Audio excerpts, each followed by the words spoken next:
जय श्री कृष्ण। राधे राधे। प्रिय आत्मीयजनों, राधे सत्संग की सत्संग श्रृंखला में आज हम एक सुंदर, अद्भुत और हृदयरूट हो जाए ऐसा प्रसंग अपनी किशोरी जू, लाडली जू यानी राधा रानी का पुत्र की कहानी प्रसंग देखेंगे।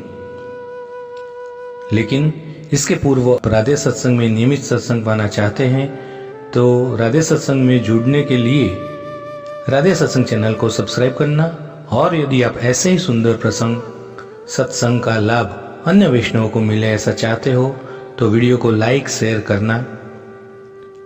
तो हम देखते हैं प्रसंग अपनी किशोरी जू, लाडली जू का पुत्र के बारे में।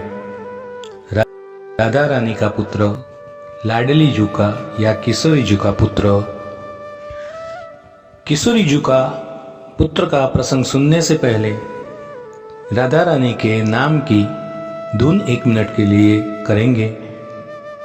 दयामयी राधे, कृपामयी राधे, दयामयी राधे, कृपामयी राधे, दयामयी कृपामयी करुणामयी राधे, दयामयी कृपामयी करुणामयी राधे, दयामयी राधे, कृपामयी राधे। तो प्रियजनों, कहानी प्रसंग कुछ इस प्रकार है। केतकी का पति और केतकी ठाकुर जी और किशोरी जी को बहुत मानते थे और उनकी कृपा से उनके घर जुड़वा लड़कों ने जन्म लिया था। जुड़वा बच्चों को पाकर केतकी और उसका पति अत्यंत प्रसन्न थे। जब दोनों बच्चे 1 साल के हुए तो वे दोनों को माथा टिकाने के लिए बरसाना धाम जाने के लिए तैयार हुए। केतकी का पति बहुत ही धन संपन्न व्यक्ति था। ठाकुर जी के नाम के साथ उसके पास धन की कोई कमी नहीं थी। जिस गाड़ी से उन्होंने बरसाना धाम को जाना था वह गाड़ी अचानक से काफी विलंब से चल रही थी। तो केतकी ने कहा कि अब हम घर नहीं जाएंगे, हमको जाना तो जाना ही है। तो उसके पति ने वहां पर कोई दूसरी गाड़ी जो कि वातानुकूलित या एसी नहीं थी उस गाड़ी में बैठ गए। रात का समय था। केतकी और उसका पति उस गाड़ी में बैठकर बरसाना धाम को चल पड़े। केतकी अपने बच्चों को लेकर बैठी हुई थी। उसके पास में ही एक साधु महात्मा भी बैठे थे जो बरसाना धाम को ही जा रहे थे। जब रात को सब सो गए तो केतकी का एक बालक जो कि घुटनों के बल चलना शुरू हो गया था, न जाने वह नींद में घुटनों के बल चलकर कब उस साधु महात्मा के झोले में जाकर सो गया। इस और महात्मा को भी पता नहीं था कि कब बालक आकर उसके झोले में सो गया, और इसके बारे में केतकी को भी कुछ पता न चला, न ही उसके पति को कुछ पता चला। जब सुबह हुई, बरसाना धाम आने वाला था, तो साधु महात्मा उतर गए। लेकिन जब केतकी उतरने लगी तो उसने देखा कि उसका एक बालक नहीं है। वो तो बहुत घबरा गई। उसने अपने पति को कहा कि हमारे 2 बालकों में से एक बालक कहां गया। तो उसका पति भी बहुत घबरा गया। घबराहट के कारण इधर उधर भागने लगे, अपने बच्चों को खोजने लगे, लेकिन उनको अपना बच्चा कहीं न मिला। केतकी तो रो रो कर फुट फुट कर रोने लगी। उसका बुरा हाल हो गया। वो रो रो कर कह रही थी कि किशोरी जी, ठाकुर जी, हम तो आपके दर्शन करने आए थे, अपने बालकों को आपके यहाँ माथा टिकाने आए थे, लेकिन ये क्या, मेरे दोनों बालकों में से एक बालक कहाँ चला गया। केतकी अपने बच्चे के वियोग में बार बार मूर्छित हो जा रही थी। उसका पति कभी बच्चे को संभालता, कभी केतकी को संभालता, लेकिन केतकी जब भी होश में आती अपने बच्चों के बारे में पूछती, लेकिन उसका बच्चा बहुत ढूंढने के बाद भी न मिला, वो न मिला। किशोरी जी की जो इच्छा थी उसका पलना तो कहीं और लिखा हुआ था।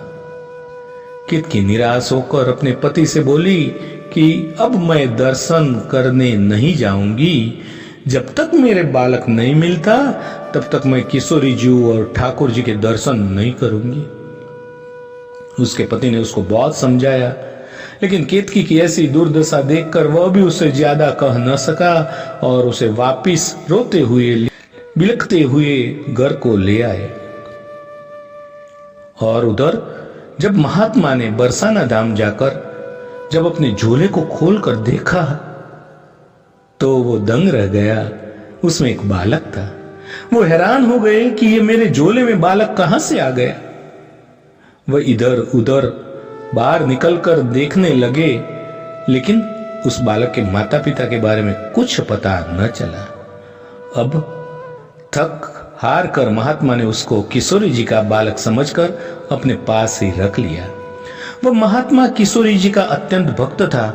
वह हर रोज लाडली जी के मंदिर की खूब सेवा किया करता था।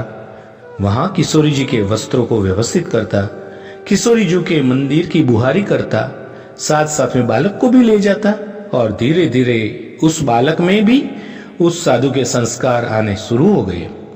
सब काम करने के बाद वो बालक और महात्मा मधुकरी मांगकर अपना पेट भरते थे। अब धीरे धीरे समय व्यतीत होने लगा, बालक बड़ा होने लगा। किशोरी जी की सेवा करते उसको किशोरी जी की हर अदा के बारे में पता चल गया था। कब किशोरी जी प्रसन्न है, किशोरी जी को आज कौन सा वस्त्र धारण करने का मन कर रहा है, कौन सा भोजन पाने का मन कर रहा है, उसको किशोरी जी के हाव भाव से पता चल जाता था। तो वह गोसाई जी को बोलता, किशोरी जी को आज ये भोजन का भोग लगाए, ये वस्त्र धारण कराए। गोसाई जी उसका सब कहना मानते और उस किशोरी जी को बेटा कहते थे। उसको किशोरी जी का बेटा करके पुकारते थे। अब यह बालक 12 वर्ष का हो चुका था। केतकी अब तक अपने बेटे को भूल पाई नहीं थी और ना वह कभी उसके बाद लाडली जी के दर्शन को भी गई थी। एक दिन केतकी के पति को बरसाना धाम के पास ही किसी काम में जाना था, तो वह वहां पर गया तो उसकी बहुत इच्छा हुई कि आज तो मैं किशोरी जी का दर्शन करने जाऊंगा। केतकी को बिना बताए वह किशोरी जी के दर्शन करने चला गया। जब वह वहां पर लाडली जी के दर्शन कर रहा था तभी उसे वहां पर एक बालक दिखाई दिया। उसको लगा कि इस बालक को मैंने कहीं देखा हुआ है। जुड़वा बालक उनको थे, इसके कारण उसके बेटे की शक्ल उस लड़के से काफी मिलती जुलती थी।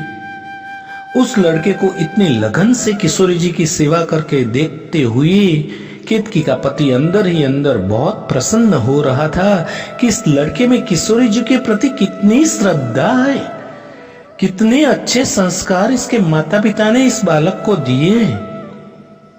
तभी पर वहां जो महात्मा ठहरे थे उन्होंने आकर उस बालक को लाकर बोला, चलो बेटा, मधुकरी का समय हो गया है, चलो कुछ मांग कर लाते हैं।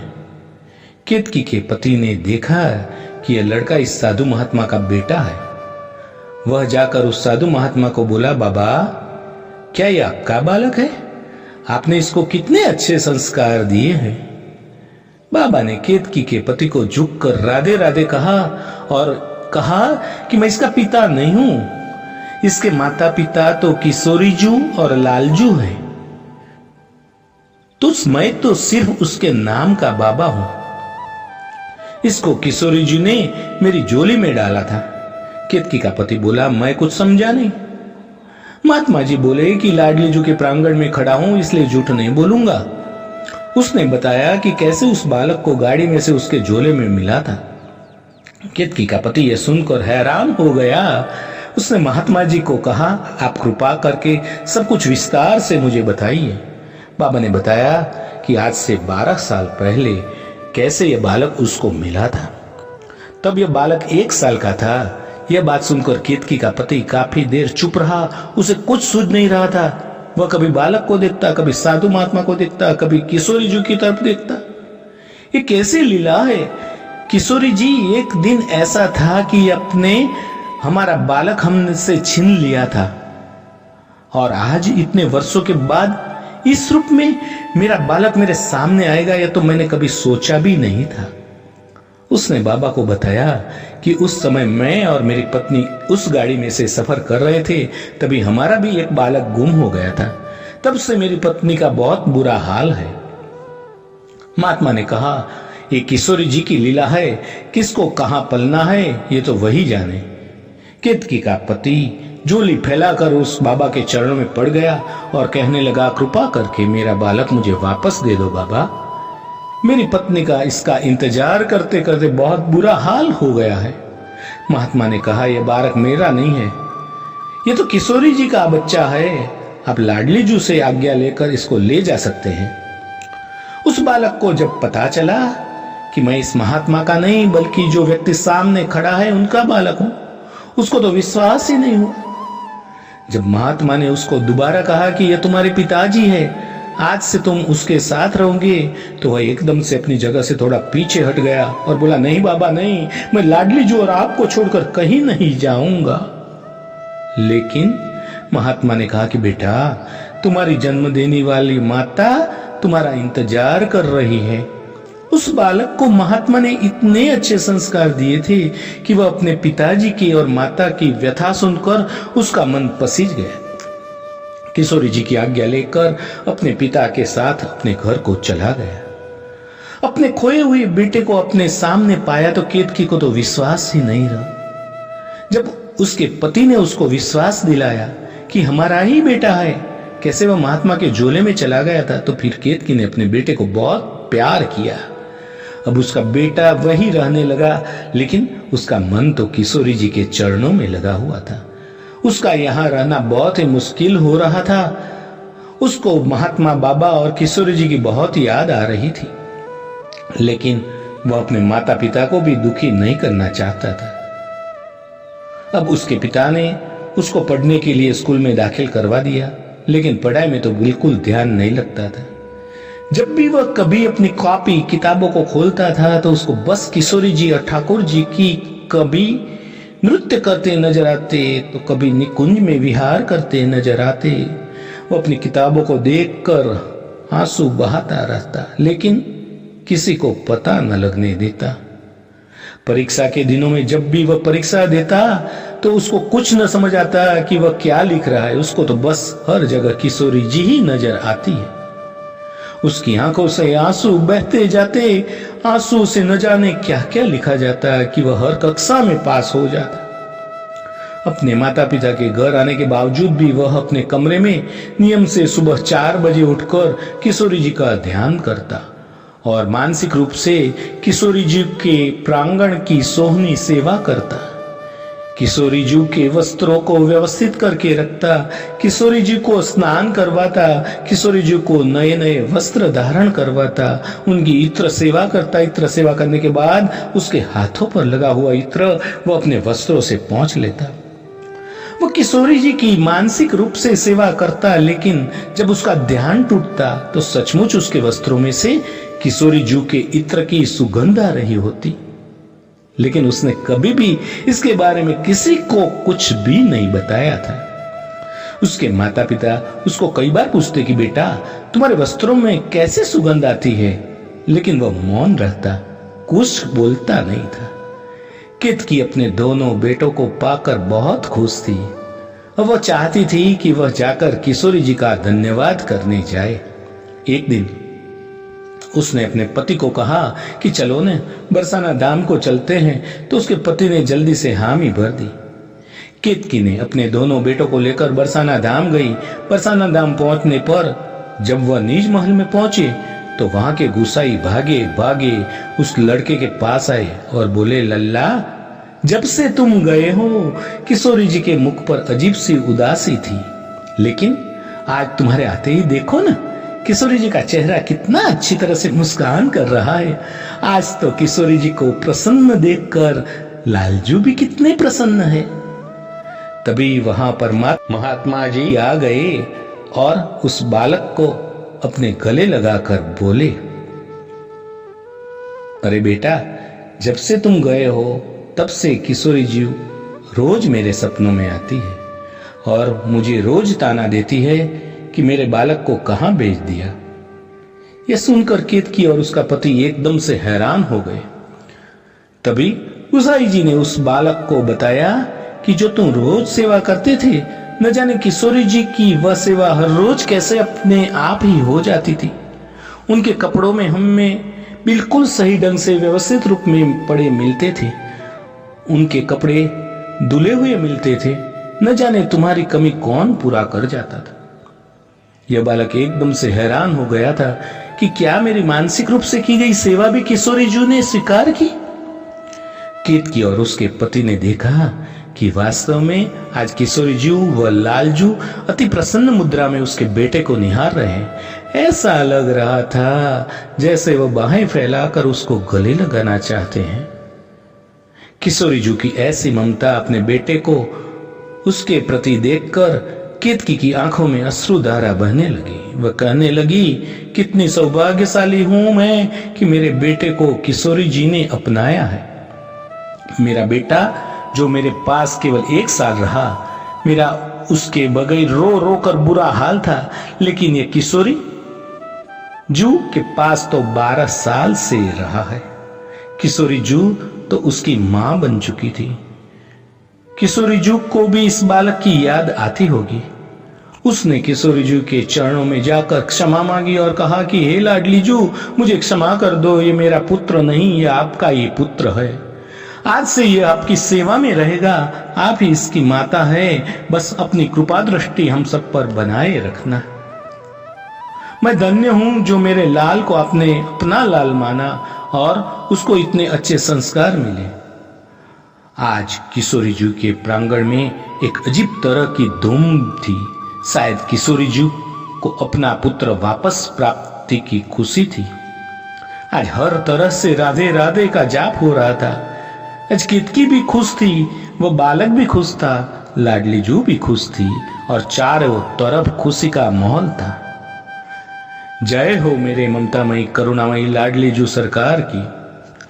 तो प्रिय वैष्णवजनों, राधा रानी करुणामयी लाडली जू सरकार के इस सुंदर मन भावन हृदय स्पर्शी प्रसंग के साथ आज के इस सत्संग को श्री वल्लभ के चरणों में समर्पित करके आज के इस सत्संग को यहीं पे विराम देते हैं। फिर मिलेंगे राधे सत्संग में ऐसे ही नए सुंदर सुनहरे सत्संग के साथ। लेकिन इससे पूर्व अगर आप राधे सत्संग में सम्मिलित न हुए हो तो नियमित सत्संग पाने के लिए राधे सत्संग चैनल को सब्सक्राइब कर देना। जय श्री कृष्ण, राधे राधे।